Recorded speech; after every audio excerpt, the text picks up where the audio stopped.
Welcome everybody to Catfish Weekly 67. Along with Chuck Davison, I'm Lyle Stokes, and tonight for our guest we have Jason and Heath Malone from Indiana Hunter. We're going to talk about how they got started with Indiana Hunter and about some of their hunting and fishing videos and different things. Chris is not with us tonight. We'll try to carry on without him. We had a little struggle getting things up, but hopefully everything will go along all right. You guys in chat, if you have any questions or comments for Heath and Jason, be sure and write them in there. We'll get to them as quickly as we can. Chuck, you want to take off and see if you got some questions for the guys? Oh, yeah, I got plenty. I figured. How's it going today, Jason and Heath? Good, good. Hey, what gave y'all the idea of getting a hunting and fishing, mostly hunting, club or organization together and start doing videos and videoing y'all's hunts and all that stuff? Well, I think the video part kind of started. I was 14 or 15 years old and just took a camera out and filmed one of my buddies, and we enjoyed that. And then, it was a couple of years after graduating high school, we actually joined Midwest Whitetail, which was an online show. And we actually got a few hunts on TV when they made it that far. And we did that for a few years, and we just couldn't put enough time towards that show. I mean, it's a great show, but we just didn't have the time to put towards it. So we actually stopped filming for a few years and just decided we were going to get back into it. And, by that time we had picked up tournament catfishing a little and just kind of all kept going from there. How long y'all been doing this now? The Indiana Hunter? The Indiana Hunter, we've really just got going in the last 2 years with it.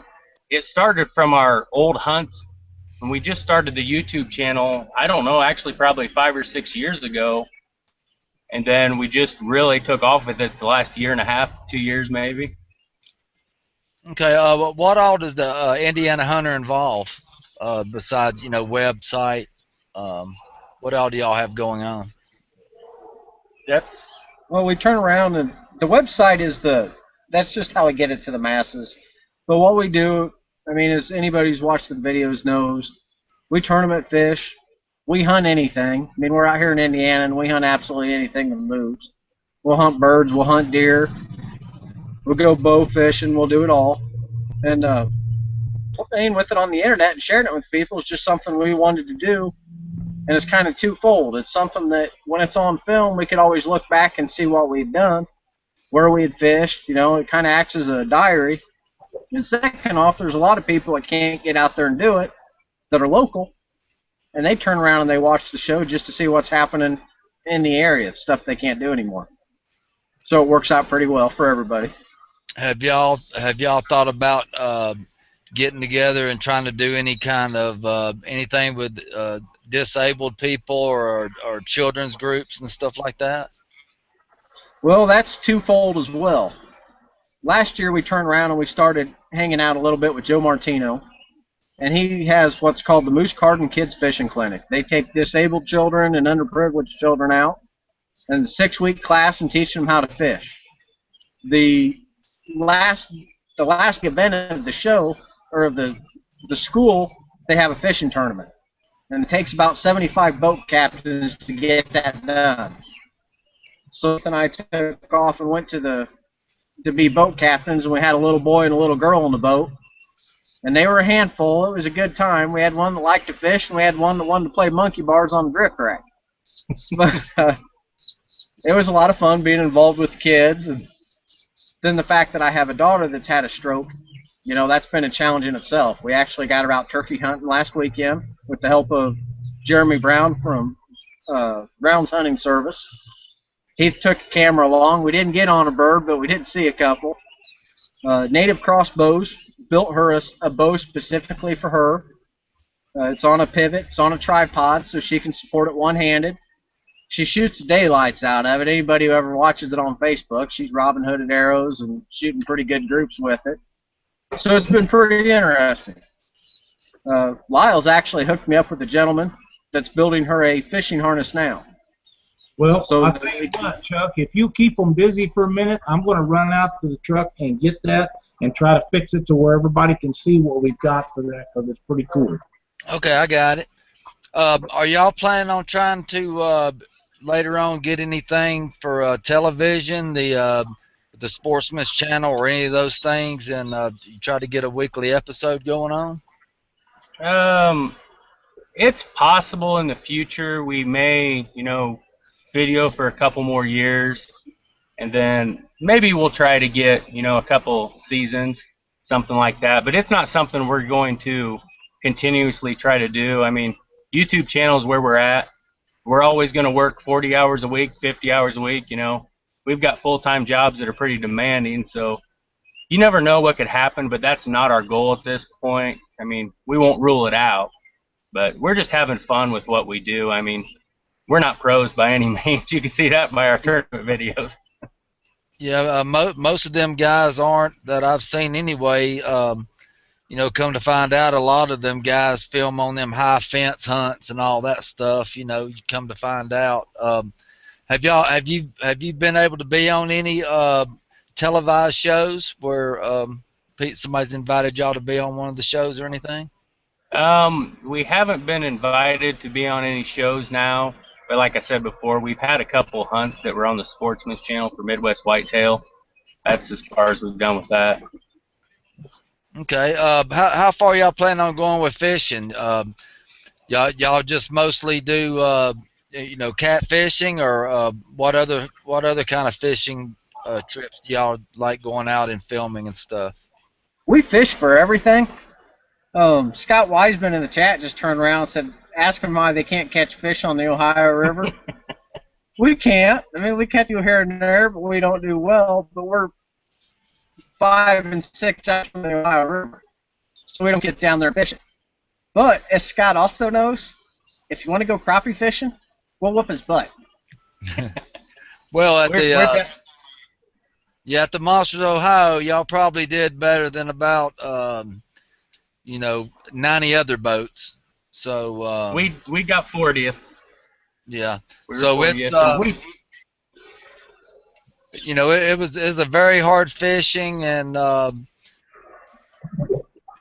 coming forward, that was a big task. Especially coming in and not getting zeroed, because after a lot of the guys I seen come in without a fish, it was surprising, but hopefully that the fishing will get better and the regulations will get better. Is there any? Do y'all use your Indiana hunter in any way to try to to put support regulations and to notify people about how pay lakes are and commercial fishing's really tearing y'all's area up there and all that? We haven't publicly on Facebook or anything like that got involved, but actually in Kokomo, Indiana, we sat down with the PR guy from the Indiana Department of Natural Resources, and we had a real good conversation with him about it, and he listened to everything we've had to say. We promote conservation, and especially on catfish, and our goal with that is to teach each person. I mean, we have a lot of people that send us messages every day after they've watched our videos, and we talk to them about that stuff. We haven't got, like I said, involved publicly with the commercial fishing thing. I mean, obviously, we're not for it. We don't believe in that stuff, but we're trying to take a different approach to it and contact the DNR, do things like that, and try not to make a big scene out of it. We're just trying to be calm and collected with it. Yeah, I've seen where certain videos have come about, or certain things like that. I'll see where y'all share it on your Facebook page, just to try to put things out there like that. And as much as y'all have going on, hunting, fishing, that y'all have always got something going on every month of the year. There's always something to hunt, something to fish. So y'all don't have very much spare time to do anything when you're not working besides that other stuff, huh? There's a lot of truth in that. Yep. I mean, if you're not out hunting with your bows and stuff, you know, you got to be out practicing. So, do y'all compete in any kind of archery competitions and stuff like that? We used to a lot. Before we really got involved in filming a lot, we did. We traveled a lot doing 3D competition, and we actually traveled a lot doing sporting clays too with shotguns. Oh yeah, that's a lot of fun. Um, so when y'all were shooting bows competitively on 3D, you know, was y'all or was y'all just going out and just trying to hang in there, or how were y'all doing when y'all were shooting competitively? I I was, I don't know, I'd say I was towards the top. I always finished real good. Jason was very good, indoor and outdoor. I mean, he won a lot of big shoots. He's pretty good archer. I mean, I'd put him up against anybody. When y'all were out filming, I've watched a lot of y'all's videos and stuff. Uh, who do you say gets the most shooting time and behind the camera, and who gets the most hunting time, you think? That's a trick question. That's trade secrets we can't share with you. I'm running the camera a lot more than anybody else, and it's because I enjoy it. I mean, I'll tell Jason to come down, and you know, he'll say, "I'll run the camera," and I say, "Nope." I said, "We're gonna put you on deer today," and it's just something I enjoy. I mean, when you're running that camera, you know, if a nice buck comes in and the guy you're with shoots it, it's just like you got to take that shot. I mean, you're there. When I'm running the camera and a big old buck comes in, my knees are knocking. You know, I get buck fever just like if I was shooting it. Yeah, I mean, because I don't get that way when you're catching fish. I mean, you can only imagine, you know, how quiet and how much discipline you got to have with just one person on a stand. You know, much less having two people trying to, you know, stay unseen and unheard. As many senses as those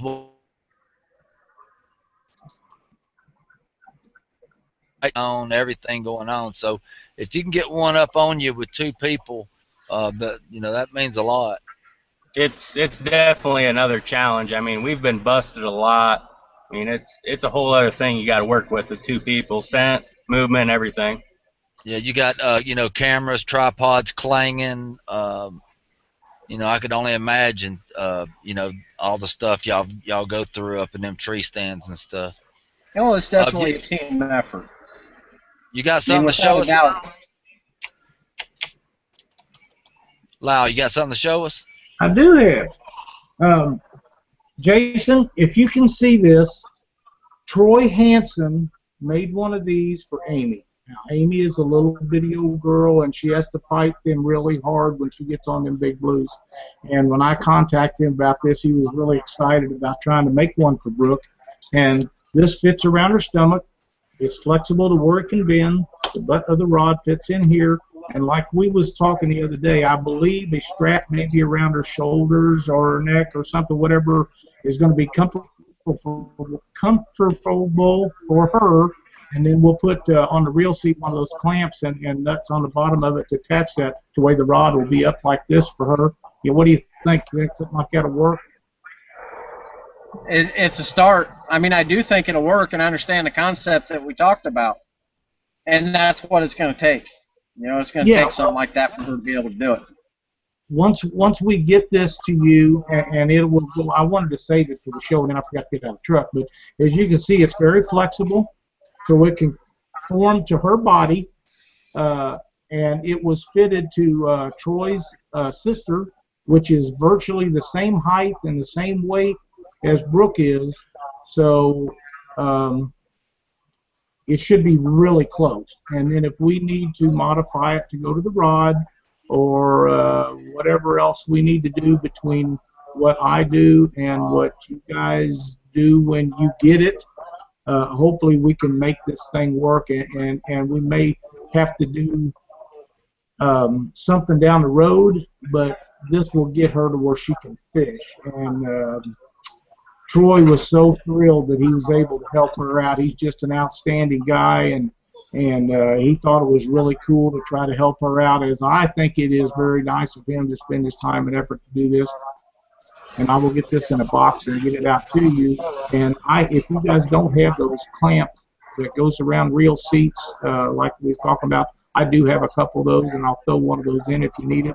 And it just takes quarter 20 nut and maybe a washer on each side, and you just have to come up with a strap. And if you don't have anything like that, I think I know a guy that can build one. I just need to know the length and stuff. And we'll get her in a boat where she can catch some fish. Yeah, I mean, the whole community stepping up and supporting Brooke has been amazing. I don't know how else to describe it. The kindness from strangers is kind of overwhelming. But, Troy, if you're watching, thank you. If you're not watching, I still want to thank you. And it means a lot. Well, Troy is a really good guy, and he does a lot of stuff like that, and you know, he's the kind of guy that everybody wants on their team when something like this goes on. And when I told him about it, he said, "Let me check. I think I've got everything to make one more, but let me look and see." And he come back in a few minutes. And he says, "Yeah, I've got enough stuff to build another one." And I said, "Well, tell me what it's going to cost, and I'll just pay for it." He said, "Oh no," he said, "I'll make it for nothing." And you know, that's the kind of guys that we have in catfishing that people in other sports don't see. You know, Troy stepped up and he done the right thing, and I think it'll work out. And if we've got to modify it a little bit from this point on, between the three of us, we'll get it done to where it works out for. And I think it's just outstanding that Native Crossbows have stepped up and put her in a position where she's able to go out and hunt deer and turkeys and whatever else is legal for you guys to hunt in Indiana with a crossbow. So you know, that's really neat. I did want to ask you guys a couple of questions. I'm having trouble remembering them right now, but I'll come up with them here in a second. Why was that old age? Yes. You think it's funny, but it's coming for you guys too. I got a few more for them while you're thinking. Okay, go ahead. Have y'all ever participated in something like the Campbell Outdoor Challenge or anything like that? No, we haven't, but I keep trying to push Heath into it. We've talked about it a couple times. It looks like a lot of fun to me. Yeah, I mean, it is. I watch them guys, and a lot of times, you know, they just won't take the shot because they can't get it on camera. And I know y'all probably have lost many of big deer doing the same thing. But do y'all actually not take the shot if you can't get it on camera? Very much so. Last year, I had a deer I've been watching all year. I had him at 40 yards with a bow, and he was coming in, and I was playing with the camera because I was going to get it on camera, and I got busted. And then I had him at 90 yards in muzzleloader season, and it just wasn't a good shot, a good angle for the camera. It was through a bunch of trees, and he wasn't on it very good. And I didn't take the shot, and then the next day the neighbors they got him, so it happened. On all this filming hunts that y'all have done together, what's your most memorable hunt with the camera or without? Well, I'm going to say my most memorable one was we went out on a morning. I mean, I think it was October 20th, 22nd, somewhere in there. And I hate hunting in the morning. At my places, we never see big deer. But Jason said, let's go. So we went, and we were just getting ready to get down. And this great, big, wide monster comes walking, and I'm hitting him. And he knows when I say shooter, I'm excited. That means get your bow, because it's going to be a big deer if I'm saying shooter. And I grunt and get this deer turned around, and Jason must have been a little bit nervous. I was telling you how good of a shot he is. Obviously, he got a little bit nervous and misjudged it because he flew the arrow right over this deer's back, and it was a giant. I mean, I actually posted it on the YouTube channel. You can go watch it. I can't remember which number it is, but that, and this year the buck he got was a lot of fun. I mean, just how it happened. But the other one I had to just tease him about a little bit. Yep, I whiffed it. I just misjudged it and shot right over the top of its back. And unfortunately, because it's on video, I've relived it 1,000 times. Frame by frame by frame, trying to figure out what happened. And Did y'all actually put it in slow motion going over his back and everything? Every time I watch it, it's in slow motion. I could imagine. That's You know, that's just stuff that keeps you up at night and gives you nightmares. You know, it's about like losing a big catfish, getting one to the boat, and you know, getting your hand on him, and you know, the leader break in or something like that. That, you know, stuff like that's very comparable. It would have been my biggest to date. It would have been my biggest deer, without a doubt. So on the catfishing part of things, what's y'all's personal best on each species? Mine channel cat is 14 pounds, flathead is 59, and a blue cat is like 12 or 13 pounds. Yeah, y'all have to drive a long way to go for blue cats, pretty much. I mean that. Yep. Yeah, we're 3 hours anyway from our closest blue cat. Yeah. What's yours, Jason? My biggest channel, unfortunately, is before I knew what a blue cat was, so it was probably a blue. I was fishing down in Barkley the first time I was down there, and I got one in the boat that was 22 pounds, and I was jumping up and down thinking I had a 22-pound channel cat. I didn't even know blue cats existed at that point in time. So it was probably a blue. My biggest flathead's in the 30s. My biggest channel cat's probably 12 to 14 pounds. But do y'all do a lot of nighttime flathead fishing? A lot. Is that something y'all really enjoy to do? You know, from the We bank have or the flatheads.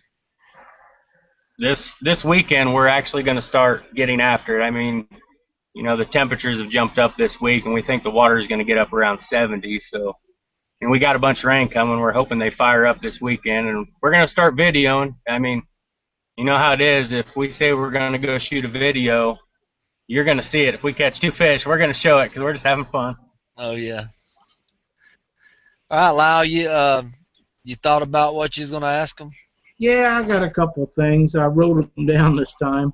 You know, Heath and Jason, I've talked to you guys quite a bit online and on the phone and different things, and you guys have a tournament coming up that you are kind of, I don't know if you're sponsoring or if you're supporting or just how it is, but it's coming up, what, next weekend? 2 weeks. 2 weeks. 16. Okay. Okay. Can you want to tell us a little bit about it? Yeah, there was a series that got started here in Indiana, one that somebody left one club and started a trail, and for whatever reason, work-related or whatever it was, we had already agreed to sponsor the Schaefer tournament and help promote it, and then the rest of the series kind of fell apart. You know, whether the guy has to work too much or whatever it was, he decided to cancel on the trail, but being that we had tied Indiana Hunter's name to it, we decided to go ahead and have the Schaefer tournament on Monticello. So if you watch our videos, there's a lot of Lake Schaefer videos. It's only about an hour from us. It's a fun place to fish. It's full of 10-plus pound chats. It's got some nice flatheads in it. And everybody watching the show probably ought to be there. I know you're driving 14 or 15 hours to get up here, aren't you, Chuck? Oh yeah. When is it? The 16th. Oh no, there ain't no way I can make it. However long it took you to get the monsters on the Ohio, at about 8 hours. Yeah, I'm one of those, you know, 50, 60 hour a week industrial technicians that is very lucky when he gets off work Friday if he don't get calls all weekend. It happens. Oh yeah. I know you guys have put a lot of time in on this tournament, and I wish that I could make it over there. I'm not sure that things are going to work out, but if it possibly could be, I would love to be over there, see you guys, and hopefully you'll have your new rods and all that, and you're happy with them. That's the next big thing. If you want to look up the rules, we have an event for it. I mean, it's called the Hoosier Whisker Catfish Tournament. You can look at the Hoosier Whisker Facebook page or the Indiana Hunter Facebook page. The rules and everything are on there for it. Cool. That's awesome. How many tournaments a year do you guys fish? Well, we were on a streak there for a while. Year before last, we probably did 15 tournaments, I'm going to guess. Last year, with Brooke being in the hospital, we cut way back, and I think we ended up at 6, maybe 7 total. This year we've done 2 so far, and we're going to back down on the number of tournaments we do a little bit because we have as much fun running around fishing on camera as what we do during the tournaments, and we get a lot more fishing time in for the buck. The trail that we fish, the ICA, it's a great trail. It's got great people in it. You know, no complaints there at all. But with the Southern Indiana tournaments, and the way the rules are written, if it's a day tournament, you have to be off the water before midnight the night before. When we turn around and jump in the truck and go down on a Friday night, we have to be off the water by noon. Then you fish, sleep in the truck or sleep in a hotel, and you fish all day. You're beat. You don't get to fish anymore. So we turn around and we drive home with just the tournament time. And what we have discovered, which everybody else has too, we can take off on that same Friday night, fish Friday night, turn around, get a few hours sleep, fish Saturday, sleep a little bit in the middle of the afternoon, and get back out there and just get a lot more fishing time for the travel time, and it means a lot. Yeah. We don't get a chance to pre-fish. I mean, most of the tournaments are so far away that, you know, we, like you said, we take off on a Friday night. We sleep in the bed of the truck, and we're on the water Saturday going, what is this place?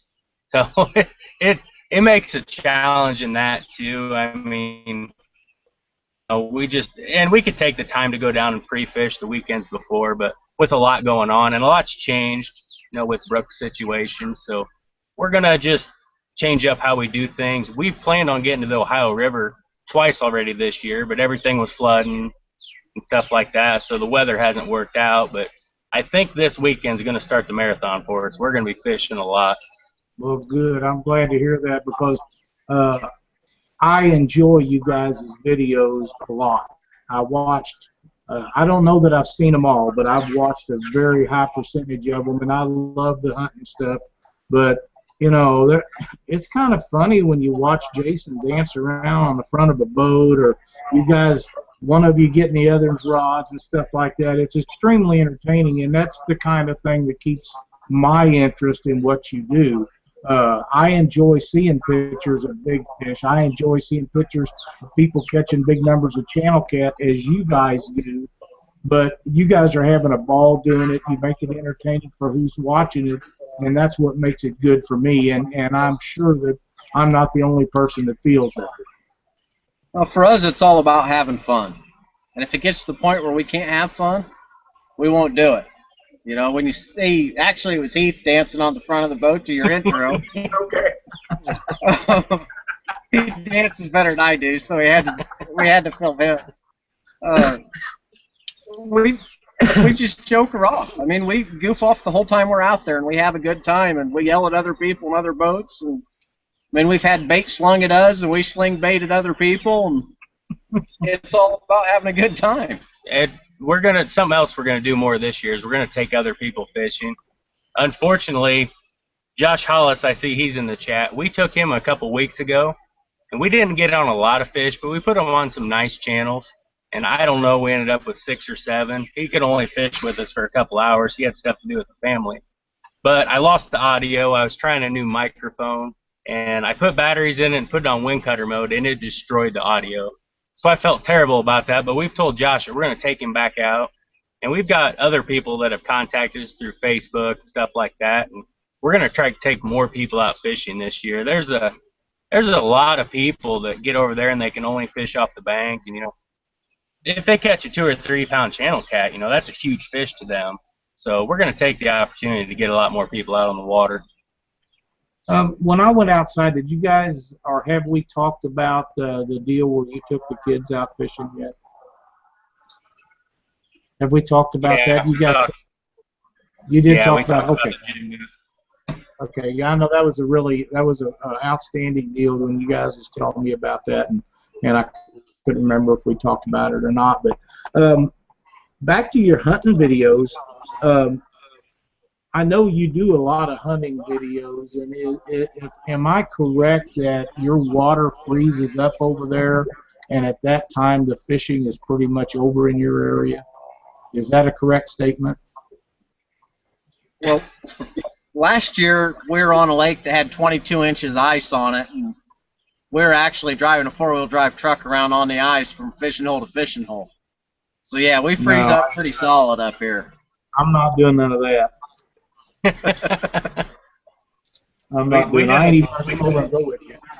We did a I'll lot of sit on driving the around. bank and ice watch fishing. you guys do it. I'll sit on the bank and watch you guys drive around that ice. I ain't getting out there in the vehicle.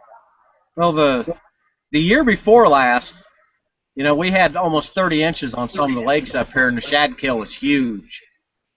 Wow. Made it last year hard to find. And then this year, everything iced up hard and stayed iced over for several months. And to this date, this year we've only caught a handful of shad, hitting all of our normal shad holes. And I think he threw the net one day until his arm fell off, and I had to super glue it back on.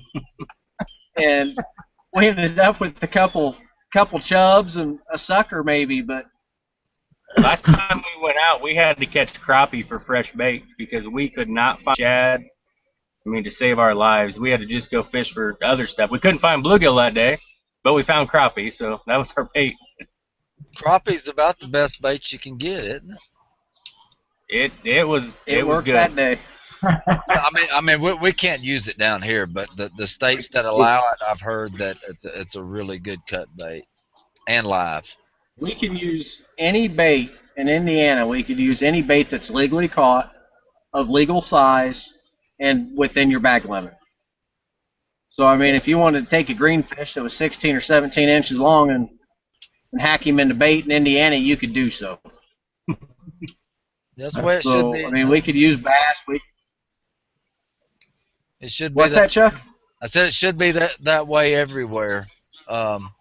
You know, especially a lot of these lakes down here. You know, they're talking about the PCB levels and you know, the consumption of fish, and you know, now everybody is mostly crappie fishing.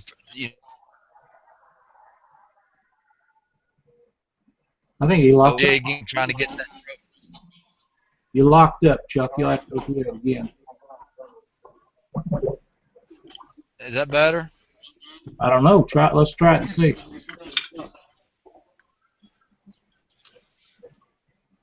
Go ahead. You seem to be moving now.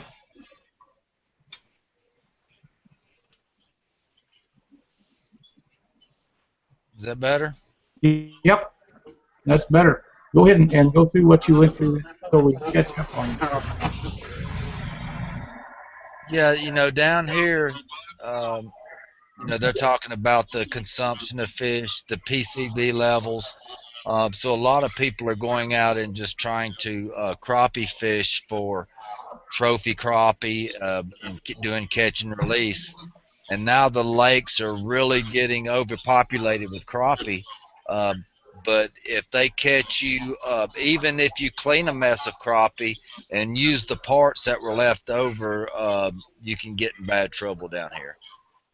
You know, it just has a lot to do with, you know, the sport fishermen and what brings money to the economy, and they see that it would probably hurt, you know, the crappie sport down here if it was able to use for bait. So, you know, I would hate for, you know, catfish to be a game fish, and then, you know, they allowed catfish to be used for bait. I see where they go for, but you know, I think they should go by what body of water you're on, and you know, what the populations are and all that stuff also. Well, in Missouri, you can't use crappie, or we also, not only do we classify catfish as game fish, we also classify crappie as game fish, and you can't use anything like that for bait. So, I'm sort of glad about that. Heath, what do you guys have in the works that you can tell us about for upcoming stuff that you guys are working on? You know, turkey season's just kind of wrapping up here. We got a week left. Actually, where we're at, we don't have turkeys. Like, there is not turkey on any of my properties, so we went around and, you know, traveled a little bit and hunted with some other people. I actually, right before this show, I went out with one of my buddies, and we weren't able to call one in today. But, you know, we're going to get to fishing here this weekend, and we've got a couple trips planned. We've got some more we're working on with some people you see on Facebook that catch a whole lot of fish. You know, we're going down the Tennessee River in September, we're planning on going and doing a video just in Connor. And I believe we're going to go in August.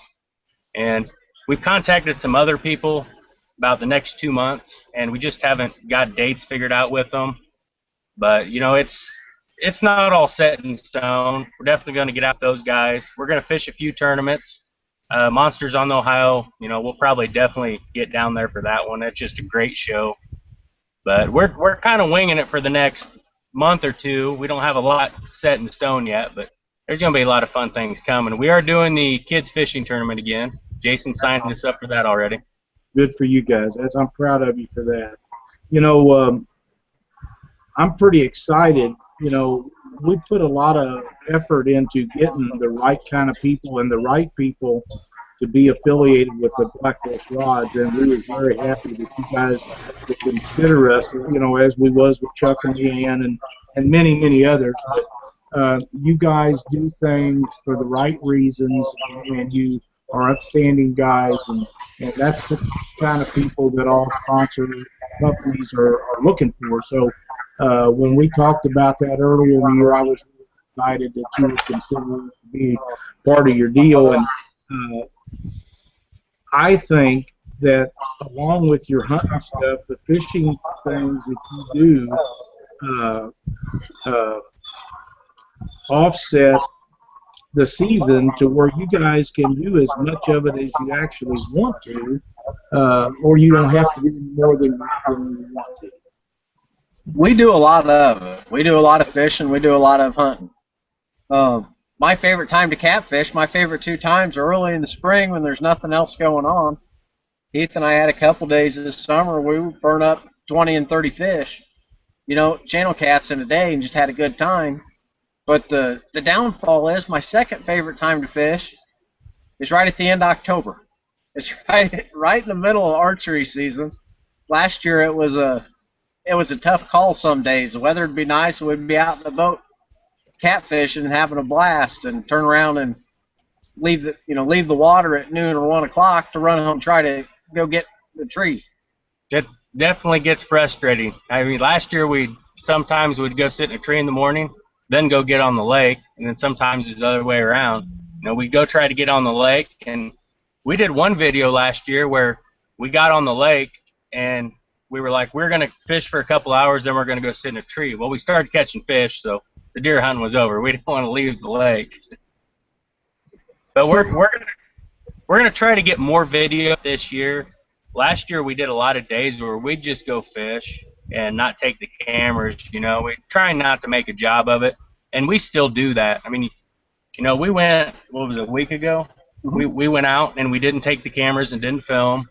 We just wanted to have a relaxing day. I mean, we have fun when we're filming, but you can't let it turn into a job. And you know, you can't look at it and say, well, we haven't put out a video in 3 weeks. We don't have to do it. So, you know, we're... And some of the stuff we do in the boat probably shouldn't be on video anyway. Well, you know, you guys have talked with me about coming over and fishing some of my water, and nothing would make me happier than to put you guys on the Big Old Blue if you guys have a chance to come over. I think we'd have a really good time. I actually do have a small river here close to me that's in Mississippi that has some pretty good flatheads in it. So, you know, we can make a couple of pretty good days of fun fishing, you know, if you guys get a chance to make it over. And I know you got a lot going on. It is a long trip. But if we get to do that, I know we'll have a good time. Done deal. When do you want us to come? Yeah, set the date and we're there. Let's wait till the fish start biting, because they're not right now. I talked to a guy today, and I don't remember his name, but he told me that they fished all weekend and never caught a fish, and that was here locally. And this is a guy that when everybody else is not catching fish, he usually is, but he wasn't. But, you know, we'll stay in touch and make that happen. But I think it'll be a really good time for us, and try to get something going on with that. I assume that you guys have got a big fall already set up for your hunting videos. Yeah, fall's going to be busy. You know, we're going to be taking Brooke out in early season just because it's warm. We'll be taking my cousin Jordan out. I've actually had him in a couple of the videos, catfishing videos. You know, he's killed one deer that I took him out for a couple of years ago. And since we got this deal with native crossbows, where, you know, I can get him a shooting that and get him practicing. He's never archered on it. So we're going to get him out and do that. And then about November 1st, the first week of November, Jason and I will be hitting it real hard. But, you know, it's going to be real busy. October, I can't remember what's the date, 10th, 12th. Like, we'll have monsters. We're trying to make it. End of September is crazy. We're going to Tennessee. So at this point, we're just going to hang on and enjoy the ride. That's great. That's great. You got anything else for them tonight, Chuck? Yeah, I was wanting them to, you know, recommend some cameras for the guys that want to start videoing their self-fishing. You know, GoPros, or what would be the best bang for the buck just to get something that would record quality and not break their pocketbook.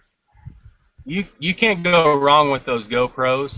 You know, we're kind of getting away from them. We're going to use them as second camera angles and stuff like that, hunting and fishing. You know, we're trying to just up our production, but they do a great job. And I wouldn't recommend buying the off brands of them just on reliability basis. You know, I played that game a while ago with the off brands. They do good quality video, but you'd have issues with them. You get a little bit of moisture, stuff like that. If you want to do something other than a GoPro, start with like the Sony or the handy cams, and you want to start off at $500 or $600. Get something good. I mean, obviously everything will video, but when you're getting in low light situations, or if you're doing it at night and you want to put a light on it, that's when, you know, you spend a little bit more money, you'll see a big difference in quality. If you watch some of the videos, and you'll see, looks like somebody's standing on the front of the boat, and you can see both Heath and I in the video. Chances are that's a GoPro runner, and we have a couple of them, and they work very well, but they require a lot of light. You know, to shoot a GoPro at night, you have to have so much light on your boat that the bugs would make you crazy. So you need a bigger lens, and that's what Heath's saying about spending $500 or $600. If you go buy a $150 handy cam that's got the little bitty lens on, they don't gather enough light. You know, it's like having a gun scope. The bigger the lens, the better you see. And there's a whole lot of truth in that. We've played with a lot of lights. We've tried to rig up a lot of different things, and sometimes it works and sometimes it doesn't. But back to what Heath said about the off-brand GoPros, I have a drone that I fly around and I try to take aerial video with it. And it's a lot of fun, but I bought one of those eBay M6s or whatever it is. It's about a $60 GoPro knockoff, and threw it in the garbage. I mean, I only ran it a couple of days, and you'd be flying it to catch footage, it'd not catch footage. You know, things would get shaky, things get blurry, and for low budget, easy to use, GoPro is hard to beat. And you don't need the big fancy one. You know, the two we have, neither one of us spent the money on the black. We have the base model GoPro, and they work very well. Very well. We'll put, you know, we put the battery packs on them and run them for 4 hours, you know, because you got the regular battery and the backpack battery, and run it for 4 hours in the boat. Then you got to switch them all. You got to switch an SD card at the same time, because your SD card will be full at that time if you're running on, you know, 1080, 30 pixels.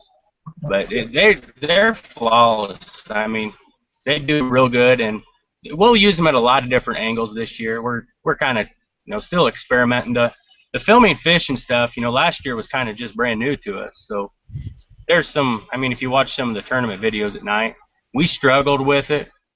We tried mounting up a bigger camera with a light on it, and you'd get it flipped on, and then sometimes you'd forget to hit the record button or hit it too fast, or you just couldn't catch the excitement of what was going on.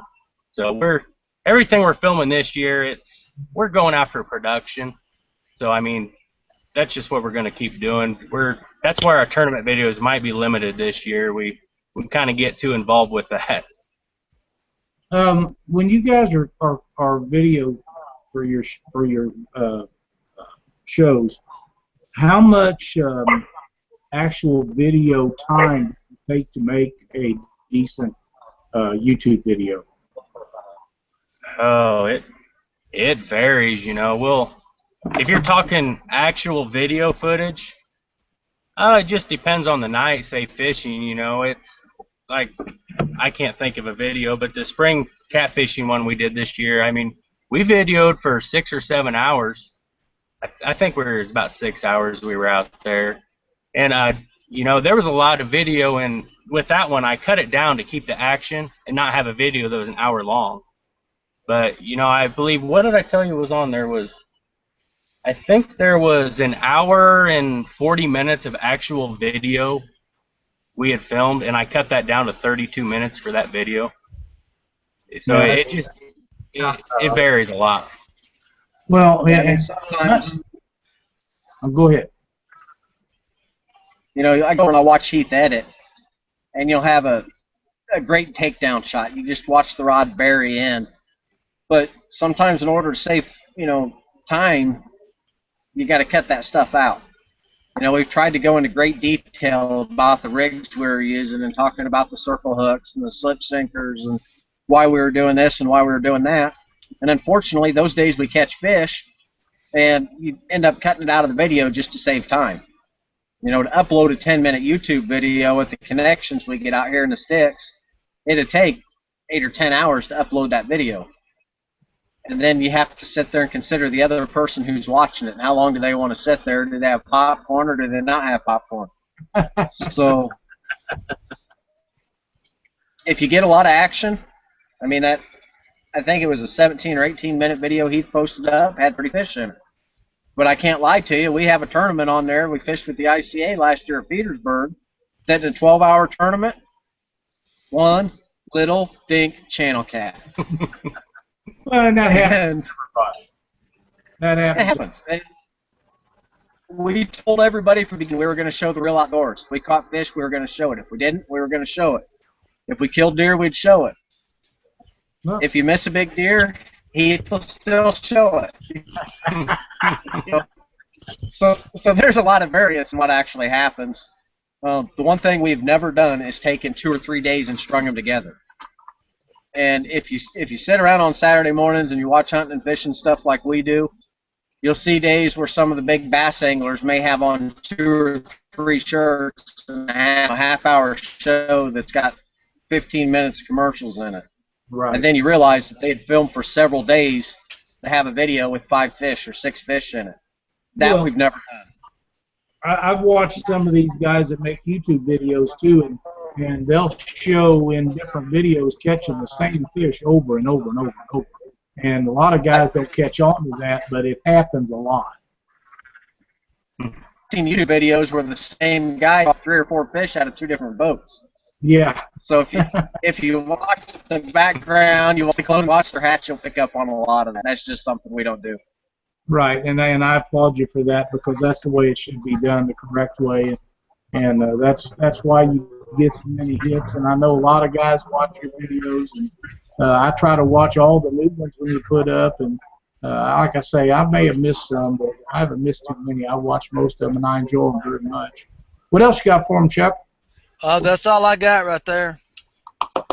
That's about all I've got. We're going on about 50 minutes. So you guys got anybody that you want to give a shout out to, or anything that you'd like to talk about? Here's your shot, boys. Well, I want to thank, you know, Native Crossbows. They stepped up incredibly building this for Brooke. I mean, it was awesome. We knew that they were going to build a crank system for it, and we got there, and they had this crazy pivot system set up. I mean, these guys have just gone so far out of their way. Great people, you know. And this is our first year kind of working with sponsors, and these are people that we know. We like their product. You know, we aren't just doing it just to get a name. I mean, you know, we're working with Black Horse Rods now, and that's because we joke around with Lyle. We have a good time with him. You know, we like what he's doing, so that's who we went to. We said, hey, do you want to help be a sponsor for the show? You know, Whisker Wear Apparel, Rob Clodfelder, great guy. Spent some time with him down at Monsters on the Ohio. Had fun with him. I mean, so we're working with people that have a great time, and we're happy that they're on board with us. TM Game Calls has never questioned us. He's turned around and wanted to do a giveaway, and TM is a sponsor. He calls them up and says, "Hey, I need to buy this. I want to do a giveaway," and next thing you know, you got one in the mail. And within a couple of days, it's here. You could do the giveaway. It's been a great program. Outside that, I mean, gotta thank our wives. Not many people have. Especially. Don't have many people whose wives will turn around and let you get away with the stuff we do, and being gone all the time and fishing all the time. But yes, last year there's actually a video where we were still in the point series for the ITA before we kind of had to quit doing that with Brooke's situation. But Jason couldn't make it. He was still in Chicago, in the ICU with Brooke, and he said, "Go fish it. Keep us in the point." And my wife stepped up, and she said, "I'm going to come run a camera parade." And my wife likes to fish, but, it's Sunday afternoon fish, and it's not crazy like we do. But she was out there all night, sleeping in my pontoon, and every time you'd hear a rod take off, she'd jump up and grab that camera. So, I mean, we've got a lot of support behind us. It's great. There's nothing better than having family support behind you. It'll either make a success out of you or it won't. That's just the way it is, and that's really, I've visited with your wife online a couple of times. She sounds like a really sweet lady, and I'm looking forward to meeting her one of these days. And I know you guys are planning on going to the Monsters on the Ohio, as many of us catfishing guys are planning on being there, and a lot of us already got our motels reservations made and our entry fees paid and all that. And I can't wait to see you down there. If I don't get to see you before then, I hope we get together. But that Monsters on the Ohio is not only a great event to fish, it's just an outstanding good time for everybody to get together and tell lies and swap stories and talk about fishing, and you might even have a drink or two. It's just a really good thing that Aaron's got set up down there, and that was the first time I'd seen you guys, and I enjoyed it so much. And I know Chuck and Leanne's planning on being down there, and Chris is going back, and you guys are going down there, and I really don't know how many people are involved already and going to be there, but I look for him to have a record turnout this year, which it seems like it beats the last year every year, so it should be a really good time. Chad Wall just posted up in the chat that the Extreme Catfishing Tournament trails in Troy this Saturday from 8 to 4. That's good. Chad's a good guy. He's a lot of fun to fish with, and he'll cut up and laugh and joke and tolerate the BS we throw at him. So really? Oh yeah. So without a doubt, if anybody could get down there and support him, they ought to. That's great. Chad's a good guy. I've known him for a while, and he does some wonderful things over that way. So I know that. I don't know. Chris stays up on the ICA stuff. Do you know if they have an upcoming tournament? I'm not sure the next one. They just had one this weekend. He actually got second place. It's a good thing he's not on tonight. I don't think his head would have fit in the screen. Probably not. But yeah, I'm not sure on the next date. Okay. Well, if anybody's in chat, let us know if they know when the next tournament over there for the ICA is. Chuck, you got any final stuff? No. Well, the Cabela Super event's coming to a lake down from me to Lay Lake this weekend. It's a 2-day super, and I'll be fishing it along with Gary Turner. Leanne didn't want to try a 2-day with her back being like it is, and the next Alabama Catfish Trail Tournament, we'll have time to talk about it. It's going to be a night tournament, and I think it's off into July sometime, I believe. I may be wrong, but I'll get better dates on that. I wasn't prepared for that, but it looks like there's going to be a good turnout at this 2-day Cabela's tournament. It's going to be my first national trail event to ever fish. I fished Winter Blues and Monsters on the Ohio, but we're going to give some of these Cabela's and Bass Pros a shot and see how we do in those. Good deal. Good deal. That's great. Jason, But Chuck, I did hear you were coming up to the Schaefer tournament on May 16th. If one of you can read what Scott just wrote on there, there's no way I'm ever going to pronounce that, whatever lake or river that is he's talking about on there. Okay, Scott said the next ICA tournament is in June, and it's on Lake Maxentucky, which is in Culver, Indiana. Okay. Where we're facing right now, it's straight behind us, about 40 minutes. It's a big natural lake. It'll be an exciting tournament. Okay. And the Congrats, Scott, too. Yeah, Scott and Chris.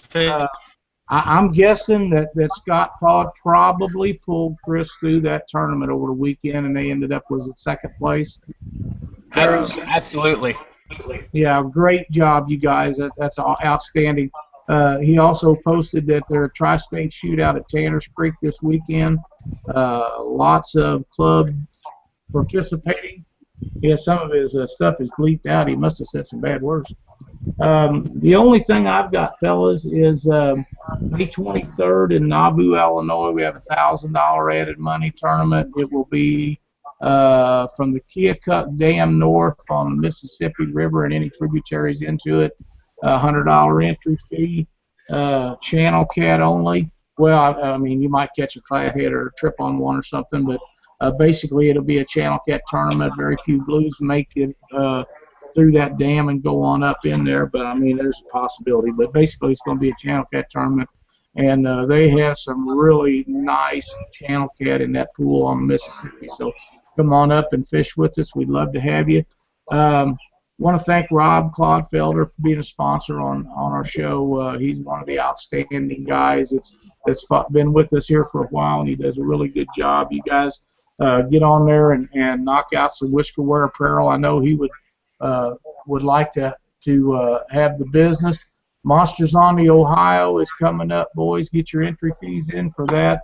On our page where you can sign up for sponsorship if you'd like to be a sponsor on the show, as is Catfish Magazine, Potomac River Monster Cats, Catfish Tech, the Bay Catfish Advocate.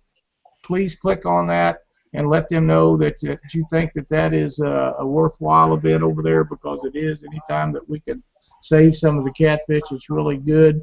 Other than that, if you guys don't have anything else, I think we're going to call her a night. You can call it a night, but Scott just posted up at the tournament last weekend. He caught all but 2 of the fish. So that means he was sleeping. That must be why he's not here. He's probably snoring and nobody woke him up. It's real possible, or he's back in that hot tub. Well, I don't know about that hot tub. Well, thanks everybody for being with us tonight, and we'll see you next week.